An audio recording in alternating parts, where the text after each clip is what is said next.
আমার চ্যানেলে তোমাদের সকলকে স্বাগত। আজ আমরা ক্লাস 6-এর রায় মার্টিন প্রশ্নবিচিত্রা থেকে পরিবেশের দ্বিতীয় পর্যায়ক্রমিক মূল্যায়নের 10 নম্বর স্কুল সলভ করব।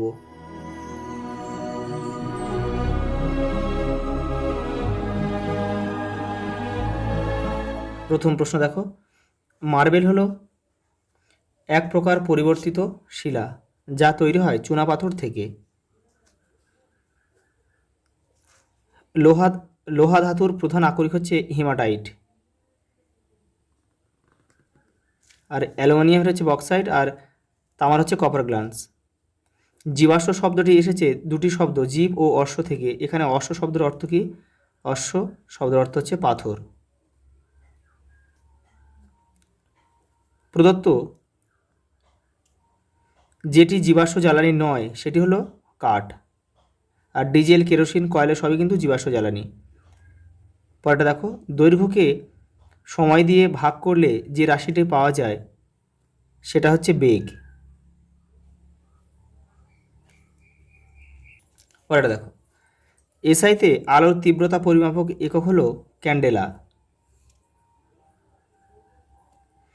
গতিশীল অবস্থায় কোনো বস্তুর মধ্যে কাজ করার যে সামর্থ্য আসে তাই হলো, এখানে উত্তর হবে কাইনেটিক এনার্জি।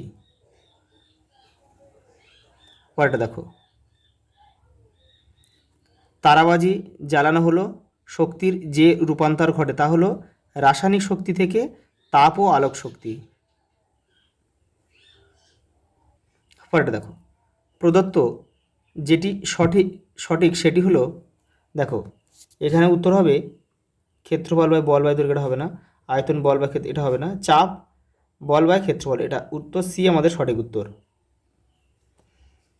তরলের প্রবাহ ঠিক হয় যেটি দিয়ে, এখানে হবে উচ্চতা, মানে উচ্চ স্থান থেকে নিম্নস্থানের দিকে তরল প্রবাহিত হয়। হৃৎপিণ্ডের যে প্রকোষ্ঠটিতে সারা দেহ থেকে CO2 যুক্ত রক্ত আসে সেটি হলো ডান অলিন্দ। কোথায় রয়েছে দেখো, এই যে ডান অলিন্দ।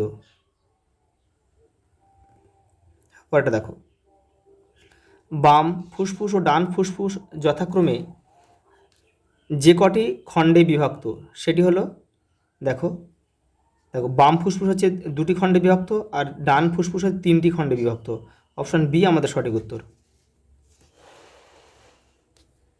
পরেরটা দেখো, 2 দাগের, পিতল কি মিশিয়ে তৈরি হয়? তামা প্লাস দস্তা বা জিঙ্ক পিতল, আর তামার টিনে হচ্ছে ব্রোঞ্জ। CNGর পুরো নাম কি? Compressed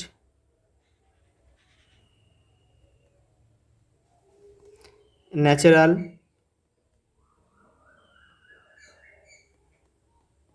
gas. দেখো সময় বলতে কি বোঝায় দেখো, এখানে আমি লিখে দিচ্ছি। দেখো, দুটি ঘটনার মধ্যবর্তী ব্যবধানই সময়। উদ্ভিদের বৃদ্ধি পরিমাপক যন্ত্রটির নাম কি? অক্সানোমিটার।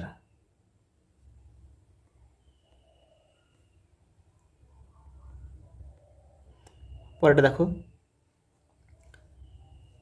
এসআইতে বলের একক কি? নিউটন।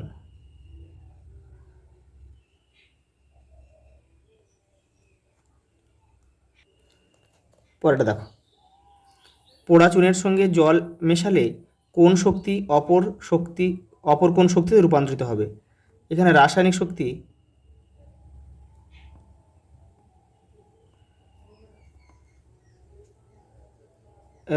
শক্তি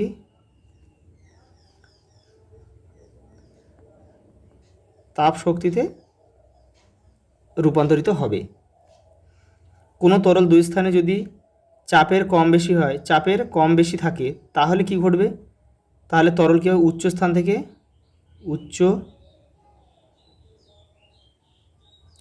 চাপের উচ্চ চাপের স্থান থেকে নিম্ন চাপের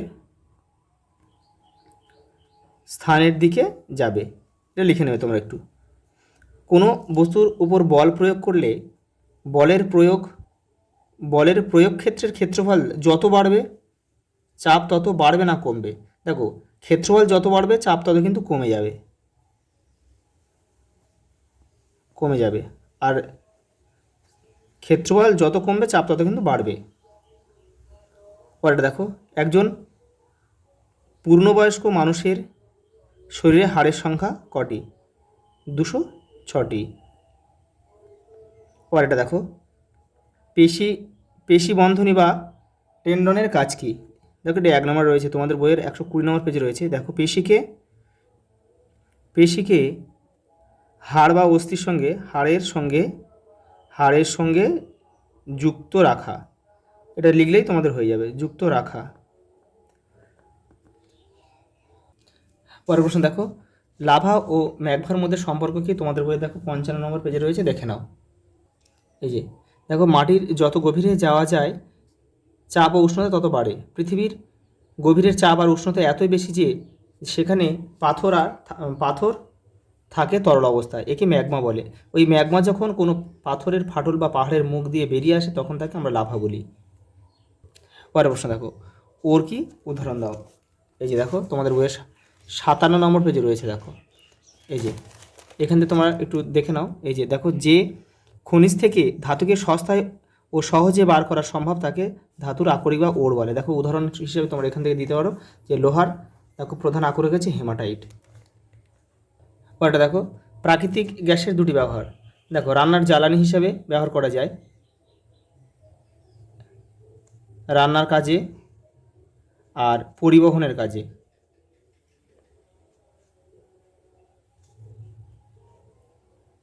পরেরটা দেখো,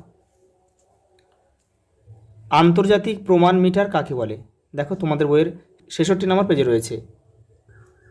এই দেখো, এখান থেকে তোমরা এটা লিখবে। পরেরটা দেখো, সঙ্গে রয়েছে একটা প্রশ্ন, এসআইতে ভরের একক কি? কিলোগ্রাম। পরেরটা দেখো, সৌরদিন বলতে কি বোঝায়? দেখো, পৃথিবী, তোমরা এটা লিখে নেবে একটু, পৃথিবী নিজের অক্ষের চারিদিকে আবর্তন করতে যে সময় নেয় সেটাই হচ্ছে সৌরদিন। তড়িৎ প্রবাহের পরিমাপের একক কি? অ্যাম্পিয়ার।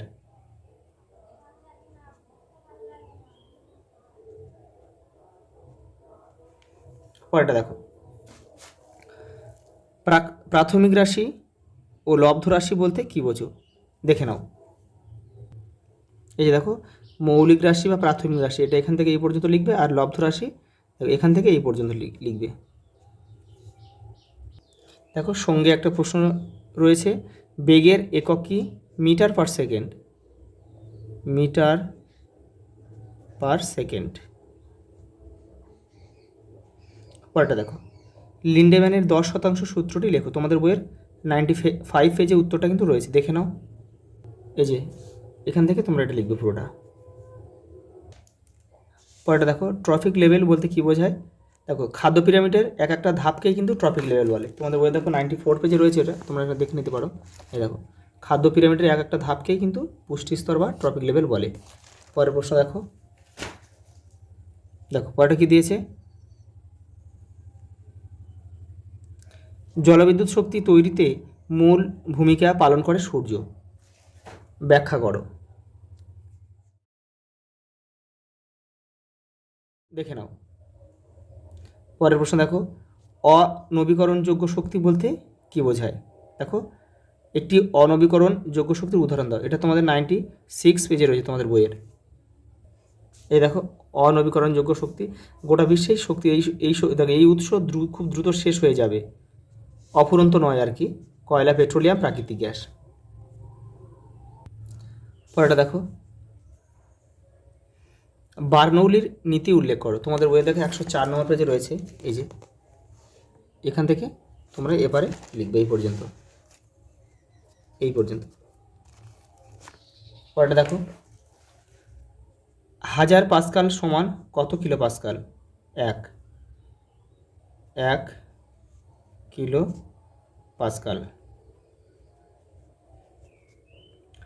নদী বাঁধের তলদেশ চওড়া করা হয় কেন? দেখে নাও। কোনো মাছের দেহ চ্যাপ্টা হয় কেন? দেখে নাও। পরেরটা দেখো, বল ও সকেট সন্ধি বলতে কী বোঝায়? উদাহরণ দাও। তোমাদের বইয়ের 123 নম্বর পেজে রয়েছে। দেখো দেখো আমাদের কাঁধে ও কোমরে যে সন্ধি রয়েছে সেটাই কিন্তু বল ও সকেট সন্ধি। দেখো ওপর দিকে একটা গোলক ও বলের মতো অংশ থাকে, এখানে তোমার পুরোটা লিখবে এটা। পরের প্রশ্ন দেখো, পেশি দুটি সমস্যা লেখো। তোমাদের বইয়ের 127 নম্বর পেজে রয়েছে। দেখো এই যে এখান থেকে তোমার লিখবে। পরেরটা দেখো, একটি ঈষৎ সচল অস্থিসন্ধির নাম লেখো, মানে অল্প নড়াচড়া করে, সেটা হচ্ছে মেরুদণ্ডের কশেরুকা। মেরুদণ্ডের কশেরুকা। পরেরটা দেখো, তোমার ওজন 42 কেজি, তোমার উচ্চতা 4 ফুট হলে দেহবর সূচক সূত্রের মাধ্যমে তোমার দেহবর সূচক নির্ণয় করো। দেখে নাও, একটা অঙ্ক দিয়েছে। এই দেখো, দেহবর সূচকের সূত্র কি? ওজন বাই উচ্চতা স্কোয়ার। ওজন কত? 4 ফুট। এবারে দেখো 4 ফুট মানে দেখো 4 ফুট মানে দেখো 1.488 মিটার। এবার এটাকে শুধু উচ্চতা করে স্কোয়ার করে দিতে হবে, দিয়ে এটা ক্যালকুলেশন করবে, 28.21 আসবে। আজ এই পর্যন্ত, দেখা হবে পরের ভিডিওতে।